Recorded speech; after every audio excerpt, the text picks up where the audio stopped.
In this video, I want to show you how I build my budget tracker for the next year. December, January are ideal times to plan the year ahead. But if you're watching this after, better later than never, I say. I sometimes start planning for the next year in the middle of the summer if I have changes that I know will impact the following year, and they just have to be included, such as a big vacation. If you're interested in how I do my vacation planning, comment below and I will make that happen for you. Now, if you ever build a personalized calendar at Walgreens, for example, or any other photo service, it's sort of the same principle. You take the template and then you apply layers of information from outside in. The first layer is to set up the months. Then we adjust the number of weeks in the months, the Friday dates for each month, and then we customize each month until you get your final budget for the year. Let me show you how. You take the last month of the prior year or the most current month that you have budgeted because it has the most relevant data such as salary and expenses. If this is your first time building your budget tracker, well, I have an entire course on this topic, but I'm going to help you out by sharing this budget sheet in the link down below for you. You copy the entire month and paste it in a new tab 12 times. Rename the tab to the next year's date and you are ready to start. Next step, I rename the months.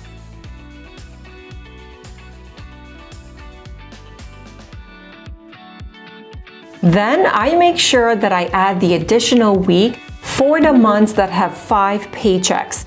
Because I calculate my expenses on a monthly basis, these are my favorite because this to me is a bonus week that helps fund my sinking account without having to contribute to expenses they were already covered in the first 4 weeks of the month. Here is where you see an additional mortgage payment as well. Next, I rename the Friday dates to match the calendar dates and we're good to go. Technically, all months should look the same at this point in terms of expenses. Next, we start to add in order of importance any major obligations. For me, it's summer camp. Now, normally it's due in March, but because it's such a high amount, I created a sinking account where I contribute every paycheck and divided it into as many paychecks as I have. So I consider it a bill. Another example for me is the prepayment of oil for the winter. It's due in August, but as first come, first serve, July is when we can fund it. So I know here I will need to pay a big chunk of money. I divide it into as many paychecks as I can, and to cover for it, I contribute extra to my maintenance account starting in January. So I will now adjust the maintenance fund by increasing it from January to July. I will also add a note here to know when the time comes to actually make the payment. Next layer after obligations is wants. Here we add holidays and birthdays. Starting with the most expensive one, Christmas, I used to budget 2-3 months ahead. Now I use all my credit card points towards it. So I don't redeem any points during the year and save them till December when I cash out. So I'm covered here. For birthdays, our kids are not demanding yet. So $300 is enough between cake decorations, presents, and any outings. I also add my birthday and my husband's here. Depending on the year, if we plan a weekend away, then it's probably more. Hotels nowadays are not cheap, but usually $500 is the norm between presents and eating out that day. More holidays, let's see, we have Valentine's Day, which is dinner usually. Physically a different date since everything is triple in price that day.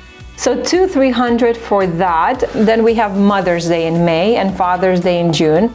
We also have our anniversary in December, which is not usually costly, but needs to be budgeted for nonetheless. This year, for example, I booked us a weekend at a beautiful resort in Boston, and I knew 6 months in advance, so I budgeted additional funds. For our 40th birthday, for example, we also plan a big getaway trip, which will be out of the ordinary and will require probably minimum a year in advance to budget for it, if not more.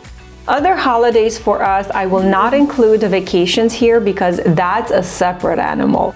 but I will include smaller getaways such as Memorial Day or 4th of July or Labor Day weekends where we tend to go camping or an Airbnb, so that's an additional cost. They're under $500 but still should be budgeted for.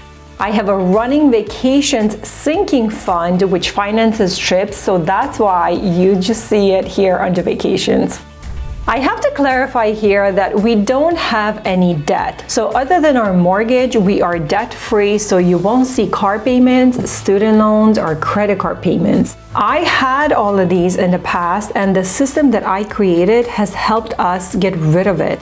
It also allowed us to fund ongoing accounts that would support future purchases. So if you have any of these payments, add them in your tracker and keep your eyes on the bottom total.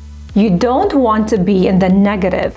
If you are, then rebalance by lowering something else from before. Now that we've covered money going out, we also need to think about money coming in.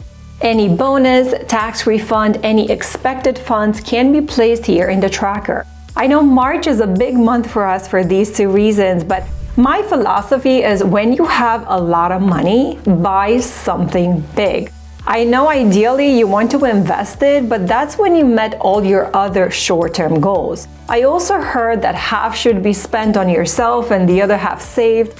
What I mean is when you receive a big chunk of unexpected money, don't blow it on shopping for clothes and spa days and small things like that. Think big and get things done around the house perhaps. Upgrade your home if you need to, major repairs, something that you know is not lost since it adds value to your home, for example, but also increases the quality of your life. In the beginning, we used a tax refund to pay off credit card debt, which is terrible, I know, but then we upgraded and used it to fund our first real family vacation. Upgraded from that as well because I'm now budgeting for it continuously, and next it will be a renovation, but there's also only so much you can do. Eventually you will run out of home projects, and most definitely you have to start investing in yourself and your nest egg. Hope you were able to follow along and build your own tracker for next year. Don't forget the link below if you want a copy of this one here. Comment below and tell me, what did I miss? What do you have included in your budget tracker that I don't? I'll see you in my next video here.